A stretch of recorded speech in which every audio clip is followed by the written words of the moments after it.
Hey everybody, today I want to discuss with you a question that came up, and the question is, how do I know if I'm not a narcissist? Now, the reason why I thought I'd discuss it is, first of all, I always think that whatever comes up is what's meant to come up, and it's probably a question that's on everybody's mind. So for those of you who don't know me, my name is Natasha Williams, and I'm a personal development coach and a toxic relationship expert. And if you would like, I do free strategy sessions. I help you to formulate a plan so that you can either get out of an abusive relationship or you can stop repeating the pattern. And that applies to anywhere in life. If you're stuck in business, if you're stuck in finding your self-worth and wanting to move yourself up a level, or maybe you're stuck in health, it's because there's some sort of dysfunctional relationship happening, whether it's you with money, you with your career, or you with finances, or you with your relationships.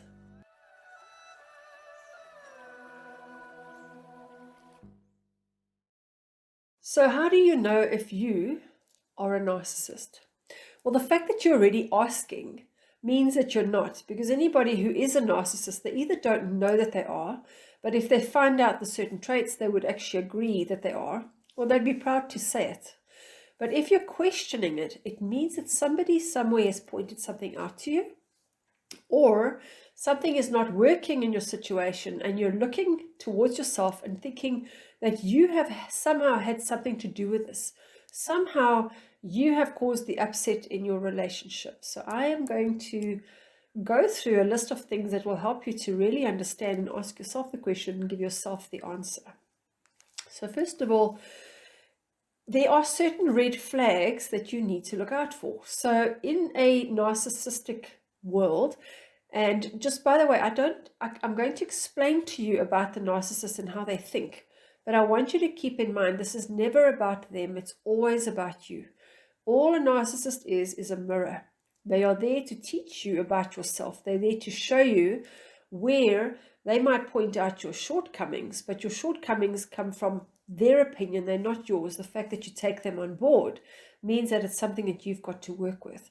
And so it gives you the opportunity to look within and grow those areas of yourself where other people are pointing out where you're lacking.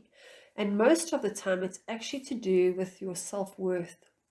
It's to do with you not feeling good enough, because your view of yourself is dependent on what other people say, because they are telling you something about you and you've taken it on board.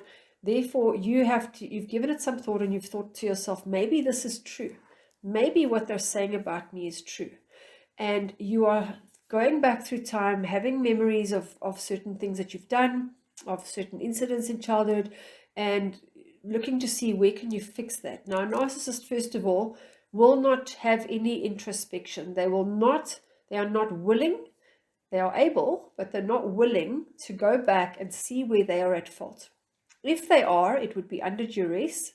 They might admit that they have to look back and that there's something that happened, but they won't be willing to do anything about it. So that's already your first sign. There will also be a sign where they will never take ownership. They will never take the blame, and they will never take responsibility for something that they did. And what they will do is they'll project it onto you. So you might have done something wrong. So like the person that I spoke to this morning, he did something wrong that he admits to. The problem is that is constantly brought up in his face, that this is the thing that he did wrong, and therefore he can never be forgiven. So how long must you pay the price? How long is penance for you? An empath, which is the opposite of the narcissist, will actually feel like nothing they do will ever fix that thing that they've done wrong. They will feel like they never ever have done enough, been good enough. They will keep having to pay that price. So I asked him the question, do you need to go to jail? Do you need to change who you are? Do you need to lay yourself down before the other person for the rest of your life? And what is a good price to pay? Because I always feel there's a lot of guilt and shame that's linked to an empath. Shame is about feeling ashamed for who you are, that you fundamentally are faulty. There's something fundamentally not worthy in you. And guilt is about things you've done. So you can feel guilty for something you've done, and then you feel ashamed that you actually did it. So therefore, you're fundamentally wrong. But if you've done something wrong, I don't know anybody in this world that's never done anything wrong. I have sworn at people. I've done things in my life that are less than stellar. But you can either learn from it and move on and ask for forgiveness, or you can let it hold you back and say, I'm not worthy. I'm never ever going to have any kind of a life because I did this thing 3 years ago or whenever. So when you admit to guilt and you ask for forgiveness and then that person forgives you or you forgive yourself and you learn the lesson, then you're able to let it go and move on and say, what is the lesson? Now, let's give an example, and I'm not going to mention any names or who it was, but let's give an example of a person who maybe cheated. Why did that person cheat is what you have to look at. You're not going to say, well, he cheated and it can never be forgiven. We can never get over this. I will always bring it up and I will always hold him responsible. So whenever there's an argument in the relationship, he has always got to be accountable. Now in this situation, why you have to look at the reasons for the cheating. If a person is a serial cheat and that is what they do, then clearly they are not motivated to work with you, to be committed in a committed relationship. They are actually maybe serial cheaters and they're not going to change. But if somebody cheated because they weren't getting love or affection or affirmation or whatever it is at home, then it's because there was already a breakdown in the marriage and the cheating actually highlighted it. And that is an opportunity for you to get together and actually start creating more of an openness, more of a vulnerability, more of a bond. But if you've got somebody who's going to forever hold that over you and say, well, this is what you've done, you are never ever going to live this down, I'm going to forever hold it against you, and nothing that I have done is so bad that you can ever hold that against me. Now, this leads me to another point. When a person is in a narcissistic relationship, they tend to project all their insecurities, all their faults onto you because they take the high and mighty position. They look down on you because they are clearly more perfect, better than you are.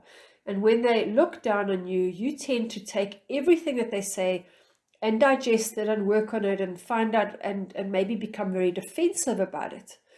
But what happens, because the focus has shifted from them to you, you don't realize how subtly they've taken the focus off themselves. And now what empaths don't do, and this is something that I learned, this is how I started figuring out that I was with a narcissist, is because I realized that it had always been about me, because we are such emotional beings, because we take everything so emotionally, personally, we kind of get stuck in it. We try and figure it out and it goes round and round in our head, that we don't take the time to see what is it that they are doing. How are they taking the high and mighty position? Why are they not taking their part in it? Why must I take my part in it and responsibility for my behavior? And why can't they take responsibility for it as well? Why is it all on me?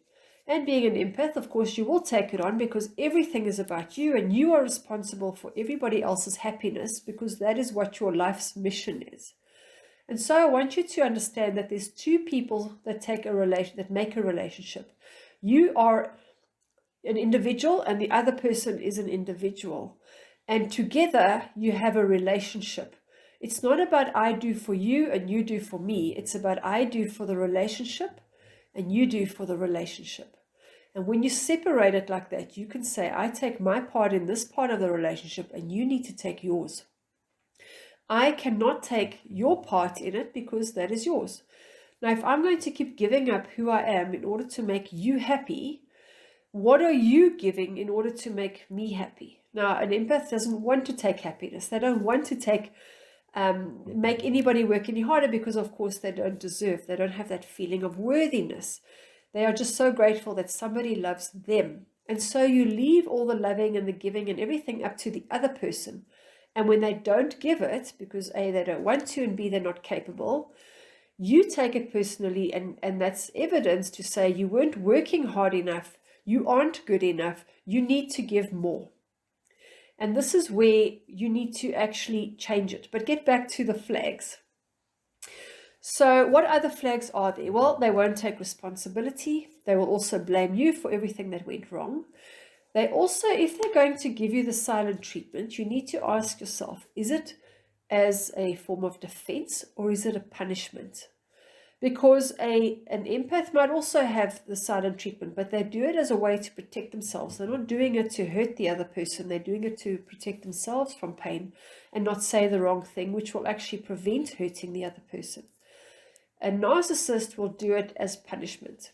They want to know that you're hurting. They want to show you that they won't tolerate certain behavior, and they will tell you the rules. You don't have the opportunity to compromise. They want to lay out the rules, and you just need to follow how they are. And they will never, ever, ever be happy. And it'll be your understanding that their happiness will come when you give them whatever it is that they need. The problem is you can't give everybody everything that they need. It's not possible. You can't, for example, in the beginning, when you meet somebody, you are able to give them everything that they need. You're able to love them and have fun and excitement, but over time, real life kicks in and that those love hormones kind of wear off. And then you start going back into your old habits, and maybe you do need to have other friends. Maybe you do need to socialize, and you can't always be with some person all the time, every day, 24/7. There's going to be a point where you need to separate so that you can pursue your own interests. And it's at that point that the other person might accuse you or blame you or say things that are going to hurt the relationship because they are feeling that you're taking yourself away from them. And that is where they're going to say, you're not making me happy. But here's the thing, you can't spend all your time and everything on them because you need to go out and work. You need to have your friends. You need to follow your own passions so that you can feel alive again, so that you can add that happiness factor. But ultimately, it's up to the other person to make themselves happy. It's up to you to make yourself happy. And if you put your happiness into somebody else's hands and hope that that other person is going to somehow, give it back, but when they walk away, they take your happiness with them, then you're left completely broken because they took your happiness with them. So it's never up to the other person to make you happy, and it works the other way around too. You can't make somebody else happy. It's up to them to make themselves happy. Now, here's the thing. A narcissist will make it your job to make them happy. It's your responsibility, and you'll never know what it is. Today, they might be happy with a certain behavior, and tomorrow that same behavior will upset them because maybe the timing was wrong, or maybe you should have checked first, or you phrased something in the wrong way. And so you find yourself walking on eggshells because you never know when they're going to take something in the positive light. And so you're starting to think how you need to reword your words, how you need to get to the point quicker, how you need to phrase it, what's the best time of day. And the fact is that there's actually no best time of day. When you bring it up is the right time. And yes, you maybe have certain personality flaws. Maybe you're quick to fly off the handle. Maybe you also give silent treatment. Those are things that you can work on. But if you have these other red flags, if the other person is refusing to compromise, if the other person is saying that you are the one to blame, there's nothing wrong with them, they are perfect, that is also a red flag. So to answer your question, am I a narcissist? My clear answer to you would be no. If you're asking the question, you're not. Everybody has narcissistic traits. That is what everybody has. A person who's an empath tends to have a lot less narcissistic traits, and a person who's a narcissist has a lot less empathic traits. That is why you find each other. And so you try and make each other whole because the one has more feeling, where the other one likes to take all the feeling because they don't have their own feeling. And so you try and fulfill each other's voids.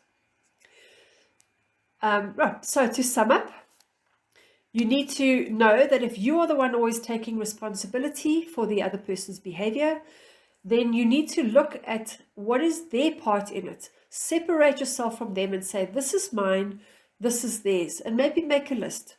Maybe all those things that you are confused about, things that you're questioning, actually write it down and actually question it in another way.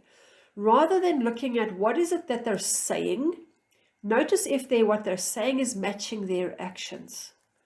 Okay, and then you also want to know that they are ones that will always blame, they won't take responsibility, and they want you to do more work, and they are expecting more.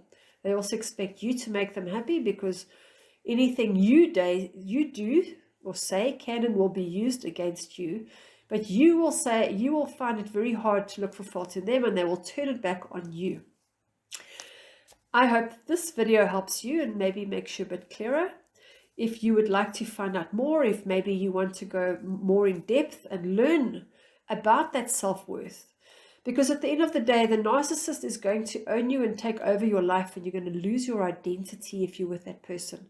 And if you don't want to lose your identity, it's critical that you learn what those boundaries are, that you stand up for yourself, and you release all of that self-doubt that you have, that lack of love, and you find that self-love, that self-confidence. You get to know yourself.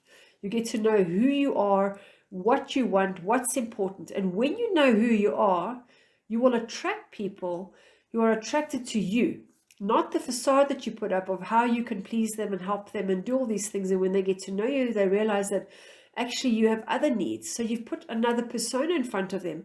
And that is maybe where you're even questioning whether you are a narcissist or not, because you weren't actually honest, and you were not open, because you were so trying to impress them and make them happy that you wouldn't allow them to see your vulnerable side or your weaknesses. And so the weaknesses have come out, and now you're saying, well, maybe I must have had a mask on. But you were not having a mask on, because your intentions have never been to harm. Your intentions have been to serve and help others. And when you realize that serving and helping others is best done when you can serve and help yourself first, that is where your life will start taking a radical trajectory upwards, and things start changing for you.